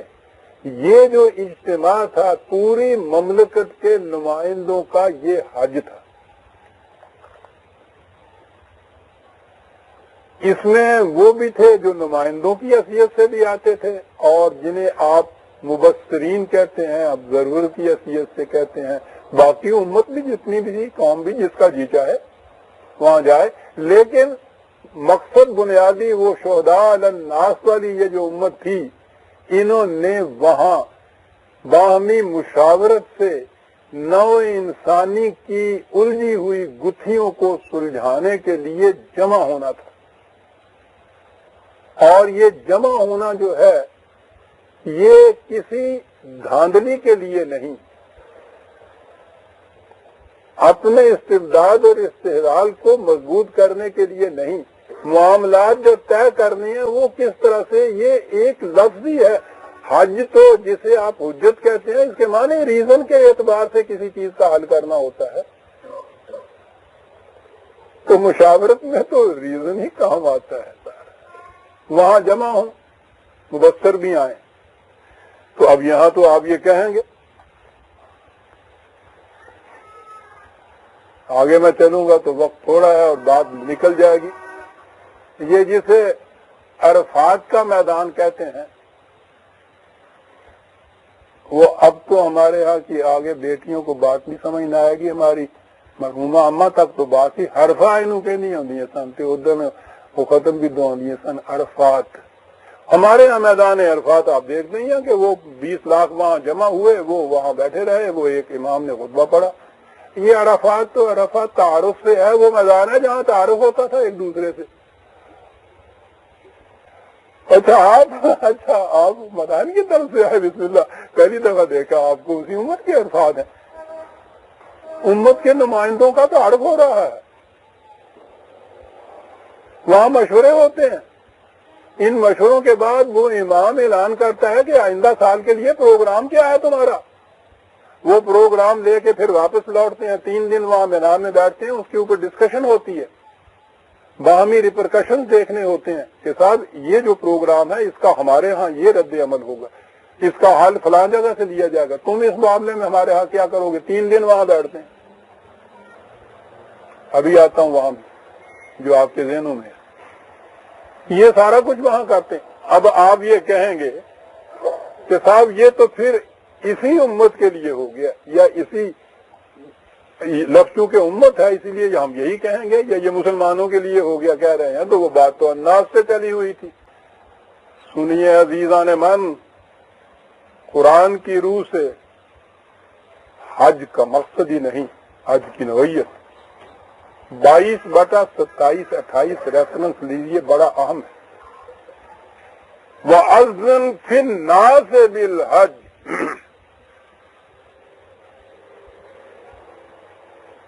نو انسانی میں اعلان کر دو, آؤ. تم تو آئے تھے اپنے معاملات کو سلجھانے کے لیے, یہ نو انسانی کو دعوت کاہے کے لیے دے رہے ہو. عزیزان من, غور سے سنیے گا, اور زیادہ کان کھول کے سنیے گا. نو انسانی کو دعوت دو کہ آؤ یہاں, لِیَشْهَدُوا مَنَافِعَ لَهُمْ, اور اپنی آنکھوں سے دیکھو کہ ہم تمہاری منفعت کے لیے کیا کر رہے ہیں. او میرے اللہ, لِیَشْهَدُوا مَنَافِعَ لَهُمْ. اور تم نے یہ سمجھا تھا کہ ہمارا یہ حق ہے, تم نے سمجھا تھا ہماری مملکت ہے, ہم کچھ اپنے لیے کر رہے ہیں. اذن فی الناس بالحج, اعلان کرو نو انسانی کے لیے, آؤ حج کے لیے. کاہے کے لیے؟ لِیَشْهَدُوا مَنَافِعَ لَهُمْ. آ کے اپنی آنکھوں سے, لِیَشْهَدُوا ہے, شہادت ہے, اپنی آنکھوں سے دیکھ, محسوس چیز کو کہتے ہیں. یعنی محسوس طور پر کیا کچھ وہ دیکھو اپنی آنکھوں سے, تمہاری منفعت کے لیے ہم کیا کر رہے ہیں. اس لیے کہ ہمیں تو یہ امت بتائی تھی, اخرجت للناس, ہمیں کہا گیا تھا کہ تمہارے وجود کی جسٹیفیکیشن, جواز یہ ہے کہ تم نو انسانی کی منفعت کے لیے کیا کرتے ہو. اور آپ کو پتا ہے کہ قرآن کریم نے وہ عمل جس میں بقا ہوتی ہے, جو باقی رہتا ہے, اس کے لیے کیا کہا ہے؟ یمکث فی الارض ما ینفع الناس. یاد رکھو, بقا صرف اسی عمل اور پروگرام کے لیے ہے جو تمام نو انسانی کی منفعت کے لیے کیا جائے. عزیزان من, یہاں تو قومیت کے اعتبار سے مسلمان بھی نہیں یہ کہا گیا, اس امت تک کی محدود نہیں اس کے رکھا گیا. ما ینفع الناس, جو عمل تمام نو انسانی کی منفعت کے لیے ہے, بقا اسی عمل کو ہے. اور یہاں کہا کہ نو انسانی کو تم دعوت دو, اعلان کرو. ان کے معنی ہے پکار کے ان سے کہو کہ آؤ, اور اپنی آنکھوں سے دیکھو. لِیَشْهَدُوا مَنَافِعَ لَهُمْ, کہ ہم تمہاری منفعت کے لیے کیا کر رہے ہیں. اپنی آنکھوں سے آ کے دیکھو. اور اسی لیے کہا, آنے والوں سے کہا کہ کوئی ذاتی منفعت کی بات, ذاتی مقصد اور مفاد, ذاتی جذبات و تعصبات, ان کو لے کے یہاں نہیں آنا. وَلِلَّهِ عَلَى النَّاسِ حِجُّ الْبَيْتِ مَنِ اسْتَطَاعَ إِلَيْهِ السَّبِيلَ. 3/6 وہی للہ, صرف خدا کے لیے. نو انسانی کی منفعت کا جذبہ دل میں لے کے جس کو بھی استطاعت ہے یہاں تک پہنچنے کی, وہ آ جائے. اس ملت میں, اس امت میں جو کنوینر ہے اس کانفرنس کی, انہوں نے نو انسانی کی منفعت کے لیے کیا کیا ہے اس کو اپنی آنکھوں سے دیکھ لیں، اور آنے والوں سے کہا کہ یہ چیز یاد رکھو، اگر تم اپنے خاندانی، قبائلی، نسلی، قومی مفاد کو ذہن میں رکھ کے چلے آئے تو یہ شرک ہوگا۔ قرآن نے کہا ہے کہ مشرکین کو یہاں نہیں آنے دیا جائے گا، للہ جو آنا چاہے وَلِلَّهِ عَلَى النَّاسِ حِجُّ الْبَيْتِ، وہ آئے، آ کے دیکھے کہ ہم ان کے لیے کیا کر رہے ہیں۔ تو یہ سالانہ ایک کانفرنس تھی، یہ جو نظام اسلامی یا مملکت قرآنی جو تھی اس کے نمائندوں پر مشتمل یہ ایک کانفرنس تھی۔ یہ تو ہے کہ سالانہ ایک تو کانفرنس یہ ہوئی، اب یہ ہنگامی طور پر بھی ضرورتیں پیش آ جاتی ہیں، جمع ہونے کی، اکٹھے ہونے کی، معاملات کی بلانا پڑتا ہے، اسے عمرہ کہتے ہیں۔ وَأَتِمُّ الْحَجَّ وَالْعُمْرَةَ لِلَّهِ 296، یہ جب بھی ضرورت پڑے، جتنی دفعہ ضرورت پڑے بلاتے رہو۔ یہ تو تعمیری کاموں کے لیے، عمرہ تو تعمیر میں رہتے ہیں نا۔ یہ کنسٹرکٹیو ورک تو جاری رہیں گے امت کے، جب جہاں ضرورت پڑے آؤ۔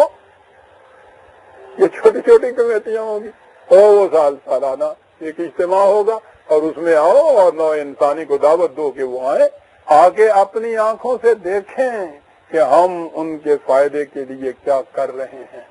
تو میں نے کہا تھا نا کہ عرفات میں وہ پروگرام لے کر امام سے کہ آئندہ سال کے لیے اس امت کے ذمے کیا پروگرام ہے، وہ آئے، مینا میں آئے، یہاں آ کے انہوں نے 3 دن رہنا ہے، آپس میں ڈسکشن کرنی ہے۔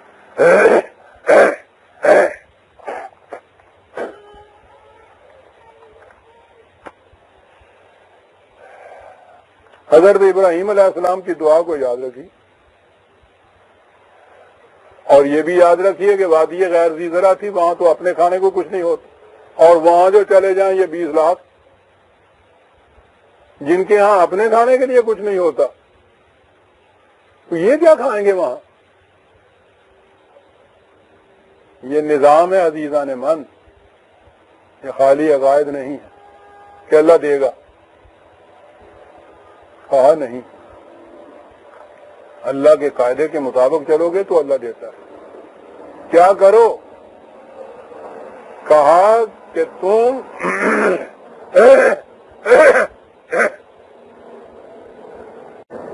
کہا کہ آنے والوں اپنا رزق اپنے ساتھ لاؤ۔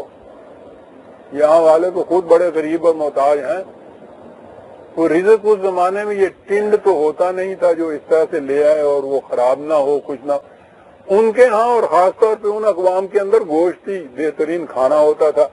اب انہوں نے ایسا انتظام، قرآن کریم نے ایسا انتظام بتا دیا کہ جس میں وہ رزق خود چلتا ہوا ان کے ساتھ آئے۔ کہا کہ یہ اونٹ جو ہیں کچھ تو وہ ہے نا جو تمہاری سواری کے کام آتے ہیں، کچھ فالتو اونٹ ساتھ رکھ لیا کرو، ان پہ مال تجارت وغیرہ لاد کے لاؤ، یا جو چیزیں بھی یہاں ایگزیبیشن آپ نے کرنی ہے، لوگوں کو دکھانا ہے، ان پہ وہ لاد کے لاؤ۔ یہ سارا کچھ لاد کے لاؤ، اور اس کے بعد یہاں جب آؤ تو سامان تو تم نے اتار دیا نا، اب ان کو یہاں ذبح کرو، خود بھی کھاؤ، یہاں کے محتاجوں کو بھی کھلاؤ۔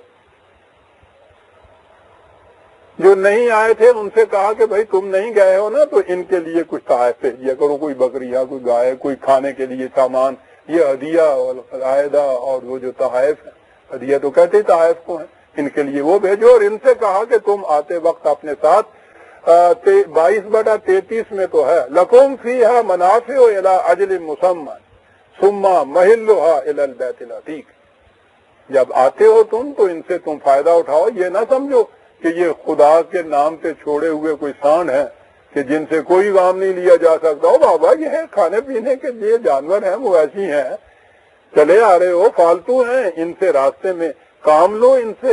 جب یہاں پہنچو تو یہاں پھر آ کر ذبح کرو، اور ذبح کرنے کے بعد یہ دیکھیے یہ کیا کہا، فَكُلُوا مِنْهَا وَأَطْعِمُوا الْبَائِسَ الْفَقِيرَ 22/28۔ خود بھی کھاؤ اور یہ یہاں کے رہنے والے بیچارے جن کے ہاں کچھ بھی نہیں ہوتا، کھجوروں کی گٹھلیوں پہ گزارا ہے، یہ گوشت کے ترسے ہوئے ہوتے ہیں، ان کو بھی بلایا کرو، کیونکہ یہ تو سوان علاقے والی بات ہے، یہ شہری سب کے لیے یکساں ہے، تو یہ تو بڑی غلط بات ہوگی نا کہ تم باہر سے آئے ہوئے اپنے اونٹ ذبح کر کے خوب مزے سے خود کھاؤ، کلیجیاں بھونو، اور یہ بیچارے اسی طرح سے بھوکے رہیں، ان کو بھی ساتھ شامل کرو۔ جتنے یہاں آئے ہوئے ہیں سارے کے سارے خدا کے مہمان ہیں، یہ ذبح کرو اور یہ کھاؤ۔ یہ ہے 22/28، وہ تھا 22/33، یہ ہے 22/28، اسی کو پھر 36 میں بھی یہ دہرایا ہے وہ فَكُلُوا مِنْهَا وَأَطْعِمُوا الْقَانِعَ وَالْمُعْتَرَّ، خود کھاؤ اور یہاں کے جو غریب اور محتاج ہیں ان کو ساتھ شامل کرو۔ كَذَلِكَ سَخَّرْنَاهَا لَكُمْ لَعَلَّكُمْ تَشْكُرُونَ، وہی تشکرون، ہم نے ان کو، یہ جو مویشی ہیں یہ تمہارے تابع فرمان ہیں، ان کو کام میں لانے کی بات ہے، راستے میں کام لو، یہاں آؤ ذبح کرو، خود کھاؤ، ان سے کھاؤ، لعلکم تشکرون، وہی تاکہ تمہاری محنتیں بھرپور نتائج پیدا کریں۔ کھاؤ گے تو کرو گے نا۔ اب یہاں یہ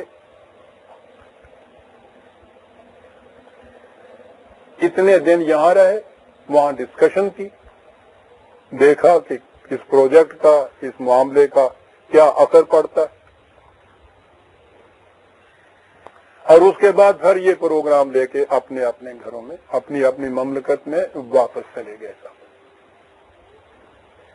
اب آپ دیکھیے گا کہ یہ بات کیا بنی۔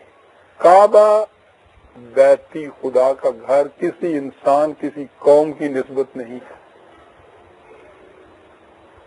یہ اس کو مرکز بنایا الناس کے لیے، کسی قوم کے لیے نہیں خاص۔ وہاں حکومت قائم کی صرف خدا کی، کسی انسان کی، کسی قوم کی نہیں ہے، اور اس کا عملی ذریعہ اس کی کتاب کی حکومت، کتاب نو انسانی کی طرف نازل کی۔ اس کو عملی پیکر عطا کرنے کے لیے، کتاب تو بہرحال نظری چیز ہوتی ہے نا، اس کو عملاً نافذ کرنے کے لیے ایک جماعت کی، امت کی ضرورت پڑتی ہے۔ ایک امت پیدا کی جس کے متعلق کہا کہ تم تمام نو انسانی کی منفعت کے لیے پیدا کیے گئے ہو، تم اس حکومت کو قائم کرو، اس کتاب کے اصول اور اقدار کو نافذ کرو، اور اس کے لیے باہمی مشاورت، چھوٹے پیمانے پر اپنے اپنی جگہ، بڑے پیمانے پر جمع ہو کے وہاں، لیکن وہ جو الناس کے لیے ہے، الناس کو دعوت دو کہ وہ آ کے دیکھیں کہ تم ان کی منفعت کے لیے کیا کر رہے ہو، اور جب وہ دیکھیں گے کہ ہماری منفعت کے لیے یہ نظام، یہ قوم یہ کر رہی ہے، وہ تو کھینچے چلے آئیں گے۔ اذا جاء نصر اللہ والفتح ورأيت الناس يدخلون في دين الله افواجا، تو تم بتاؤ کہ تمہارے لیے یہ کچھ کر رہا ہے یہ نظام، جو کھینچے چلے آئیں گے تمہاری طرف۔ وحدت انسانیت جو ہے پھیلتی چلی جائے گی، یوں یوں یہ سارے لوگ اقوام کے رشتوں کو مختلف یہ تمیز اور تفریق اور تقسیم جو ہے، رنگ اور نسل اور زبان اور قومیت اور ملکوں کی بنا پر، ان سب سے ماورا ہو کر ایک امت کی تشکیل کی گئی۔ عزیزان ایمان، یہ وہ امت تھی کہ اس نظام کا مرکز تو مدینہ منورہ یا کعبہ تھا، مکہ، لیکن اس امت کے اندر ساری دنیا کی اقوام اور ممالک اور رنگوں اور نسلوں کے انسان شامل تھے۔ حبش کا بلال بھی تھا، روم کا صہیب بھی تھا، فارس کا سلمان بھی تھا، یہاں کے عمر و ابو بکر بھی تھے رضی اللہ تعالیٰ عنہ۔ زبان، رنگ، نسل، قوم، وطن، ان سب سے ماورا ایک قومیت کے تشکیل، اور یہی معیار ہے۔ یہ جو کہتے ہیں جی دو قومی نظریہ کیا ہے، اب میں کس بات کی عرض کروں، وہ تو نظریہ ہی یہ ہے کہ ان تمام امتیازی لکیروں کو محو کر کے صرف انسانیت کی بنیادوں کے اوپر، جسے کہتے ہیں نا آئیڈیالوجی، وہ یہ صرف کہ صرف خدا کی کتاب کی حکمرانی کے لیے ایک مرکز پہ جمع ہو جاؤ، یہ ایک امت بن گئی، اور اس کے ماورا باقی انسان جو اس میں بلیو نہیں کرتے وہ دوسری امت بن گئی۔ اب یہ امت نو انسانی کی منفعت کے لیے جو کچھ کرتی چلی جائے گی، اسے دیکھ کر باقی انسانیت جوک در جوک اس کی طرف بڑھتے چلے آئیں گے۔ یہ تھا عزیزان من قرآن کریم کی روح سے یہ حج، اس کا مقصد، اس کا مفہوم، اس کی عملی تشکیل، ایک عظیم مقصد کے حصول کا ذریعہ۔ اب آپ سوچئے کہ فریضہ تھا یہ اس امت کا کہ یہ کرے اور لوگوں کو بلائے، اور اب جس امت کی اپنی کیفیت یہ ہے کہ سب سے زیادہ دنیا میں بٹی ہوئی یہ قوم ہے، مراکش سے انڈونیشیا تک، یوں کہنے کو مسلمان ٹھاٹھے مارتا ہوا سمندر، لیکن آپ دیکھیے مجھے کچھ کہنے کی ضرورت نہیں ہے، آج ہی جو وہاں گلے کٹ رہے ہیں یہ اس امت کے ہاتھوں کٹ رہے ہیں نا۔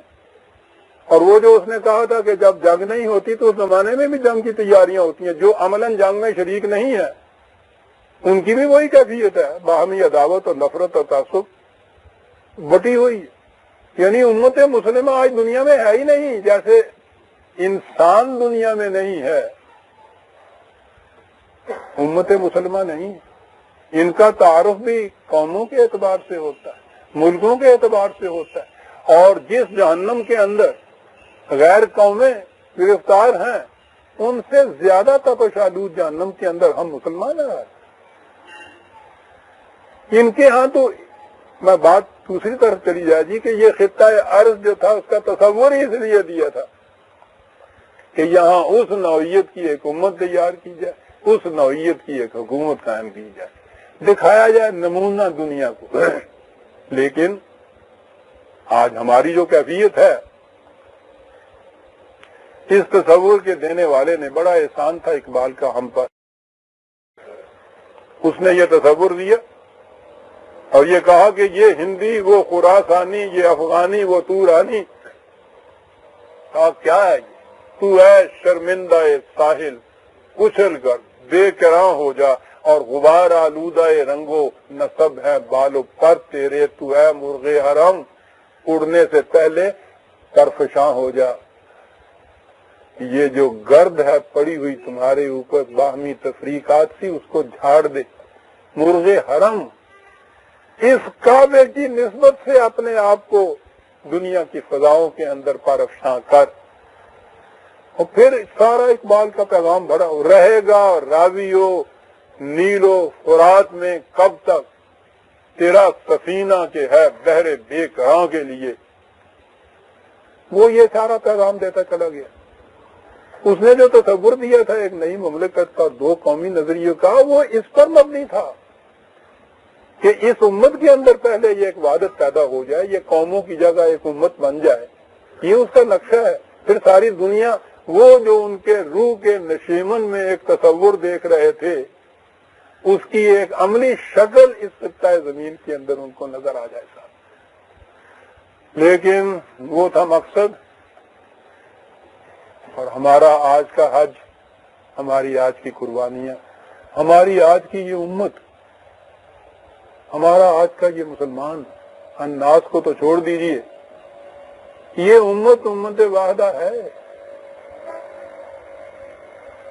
یہ جتنے شعائر ہیں، یہ نماز اور روزہ اور حج وغیرہ، یہ ٹھیک ہے پہلے سے زیادہ وسعت بھی ہے ان میں، اوقات بھی ہے ان میں۔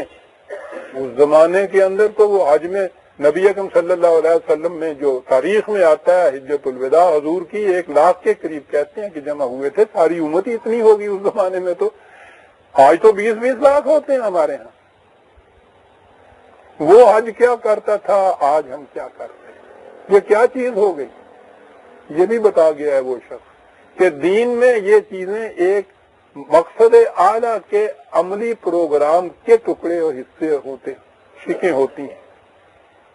جب دین مذہب بن جاتا ہے تو اس میں اس کی شکلیں تو باقی رہتی ہیں، اس کا مقصد فوت ہو جاتا ہے۔ اور وہ اس لیے ہوا کہ رگوں میں وہ لہو باقی نہیں ہے، اور وہ دل، وہ آرزو باقی نہیں ہے۔ نماز و روزہ و قربانیوں حج یہ سب باقی ہیں، تو باقی نہیں ہے۔ اقبال نے ایک نظم لکھی ہے، ارمغان اعجاز ان کی وفات کے بعد شائع ہوئی تھی، اس میں ہے ابلیس کی مجلس شورا، عجیب و غریب نظم۔ وہ شخص ایسی تنقید کر گیا ہے پوری کی پوری امت کے اوپر، نہیں پہلے تو اقوام عالم پہ کی ہے، سارے سیاسی نظاموں پہ کی ہے، آخر میں آ کے اس امت کی طرف آئے۔ اس کا پلان کچھ اس قسم کا ہے کہ ابلیس کی کیبنٹ کا سیشن ہو رہا ہے، وزراء اور مشیر اس کے سب جمع ہیں، وہ پریزائڈ کر رہا ہے، وہ کہتا ہے کہ اپنے اپنے جو تمہارے ذمے ہم نے کام لگائے تھے رپورٹیں پیش کرو گی۔ کوئی عیسائیوں کی رپورٹیں پیش کرتا ہے، کوئی یہودیوں کی رپورٹیں پیش کرتا ہے، کوئی سرمایہ داروں کی کرتا ہے، کوئی روس کی کمیونزم کی کرتا ہے، اور وہ کہتا ہے کہ ان سے ہمیں ڈر ہے، یہ سب کچھ۔ اس کے بعد یہ ابلیس ان سے کہتا ہے کہ سب غلط جو تم کہتے ہو۔ ڈرنے کی بات نہ کسی یہود سے ہے، نہ عیسائی سے ہے، یا نہ مارکس سے ہے، نہ سرمایہ داری سے ہے، نہ قومیت سے ہے۔ ڈرنے کی بات صرف ایک چیز سے ہے، اور وہ یہ ہے کہ ہو نہ جائے آشکارا شرع پیغمبر کہیں۔ یہ ہے ڈرنے کی بات کہ اس قوم کے سامنے کہیں دین نہ آ جائے۔ یاد رکھو، اگر ان کے سامنے مقاصد آ گئے اس دین کے، اس نے کہا کہ ہماری سربراہی باقی نہیں دنیا میں رہ سکتی، کوشش یہ کرو کہ ہو نہ جائے آشکارا شرع پیغمبر کہیں۔ ساری دنیا کی ابلیسی قوم عزیزان من، آج ان کی متحدہ کوشش یہ ہے کہ مسلمانوں کے سامنے ہو نہ جائے آشکارا شرع پیغمبر کہیں۔ اس نے کہا کہ کوئی بات ڈرنے کی ہے نہیں، ہم نے اتنا کچھ جو کیا ہے اسی سے اتنا کو حاصل ہو گیا کہ یہ ہماری سید پہم کی کرامت ہے، اقوام مغرب کی سید پہم کی کرامت ہے کہ آج صوفیوں ملا ملوکیت کے بندے ہیں تمام۔ اور کہا کہ ہے طواف و حج کا ہنگامہ اگر باقی تو کیا، کند ہو کر رہ گئی مومن کی تیغ بے نیام۔ اس لیے کوشش یہ کرو کہ یہ کند سے کند تر ہوتی چلی جائے، اور اس کا طریقہ یہ ہے کہ یہ جس قدر رسمیات ان کے مذہب کے نام پہ ہے نا، ان کو وسیع تر اور پختہ تر کرتے چلے جاؤ۔ یہی چیز اس نے کہی تھی کہ مست رکھو ذکر و فکر صبح گاہی میں اسے پختہ تر کر دو، نظام خانقاہی میں اسے پختہ تر کر دو۔ یہ جتنی چیزیں ہم یہ خوش ہوتے ہیں نا کہ بہت زیادہ یہ چیزیں پھیل رہی ہیں، عالمگیر ہو رہی ہیں، ساری چیزیں بھی ہیں، یہ انہی کو پختہ تر کرنے کی چیز ہے۔ یہ ہے وہ چیز کہ جو ابلیس کی مجلس شورا میں اقبال نے یہ کہا ہے کہ یہ ہے سازش جو ہو رہی ہے۔ یاد رکھیے، جب بھی احیاء ہوا دین کا، پیکر تو یہی ہے جن میں اس روح نہیں ہے، آج ان پیکروں کے اندر روح ڈال دی جائے، پھر یہ اپنا مقصد پورا کرنے لگے۔ ریلوے اسٹیشن بھی ہے، سگنل بھی ہے، ریل کی پٹڑی بھی ہے، کانٹے والے بدلنے والے وہاں کو سب کچھ موجود ہے، ریل نہیں آتی جاتی سر۔ یہ بے فائدہ نہیں، ان کو رہنے دو۔ ریل چلاؤ گے تو یہ سارے اپنا اپنا کام کرنے لگ جائیں۔ وہ اصل چیز جو ہے وہ ہے کہ وہ مقصد کیا تھا جس کے لیے یہ کیا گیا، اور اسی لیے میرے آج کا عنوان تھا مقصد۔ اقوام یورپ کو تلاش ہے عزیزان مان، آج جو میں نے پہلے عرض کیا ہے، تڑپ رہے ہیں وہ اس دین کے لیے، ان کی روح کے نشیمن میں تصور ہے، سمجھ میں نہیں ان کے آتی کہ کہاں یہ چیز ملے گی۔ ایک کاش آج کوئی ان کے سامنے قرآن کو لے جانے والا ہوتا، اور میں کہتا ہوں لے جانے والی بات نہیں ہے، وہ تو عملاً کر کے دکھانے والی بات ہے. قرآن کی بات ان سے جب کی جائے, میرے پاس بھی وہ آتے ہیں, وہ کہتے ہیں کہ اگر یہ نوع انسانی کی مشکلات کا حل اپنے اندر رکھتا ہے تو پہلے تم اپنی مشکلات کا حل کیوں نہیں ڈھونڈ رہے؟ بات بڑی صحیح ہے. ڈاکٹر ہیل تھائی سیلف, اپنا علاج تو پہلے کر کے دکھاؤ, تم اچھے ہو جاؤ گے ہم بھی نسخہ برت لیں گے. بات ٹھیک کہتے ہیں. آج کسی ایک خطہ زمین کے اندر بھی یہ قرآن کا دین جو ہے وہ کہیں قائم ہو جائے, آپ دیکھیے کہ مشکلات کا ستایا ہوا انسان کس طرح لپک کے اس کی طرف آتا ہے.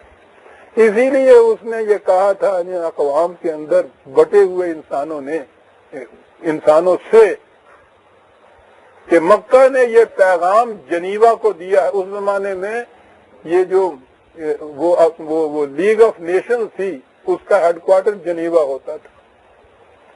مکہ نے یہ پیغام جنیوا کو دیا ہے. پیغام کیا تھا کہ جمعیت اقوام کے جمعیت آدم, یہ ہے پیغام. الناس, اقوام سے آگے چل کے آدم پہ آؤ, مین کائنڈ پہ آؤ, ہیومینٹی پہ آؤ, الناس پہ آؤ. اور قرآن کا تو شروع سے آخر تک عزیزان من پیغام ہی الناس سے ہے. یہ تھا عزیزان من حج کا مقصد آپ کے ہاں. میں نے قرآن کی بصیرت کی روح سے آپ کے سامنے پیش کیا. ربنا تقبل منا انک انت السمیع العلیم.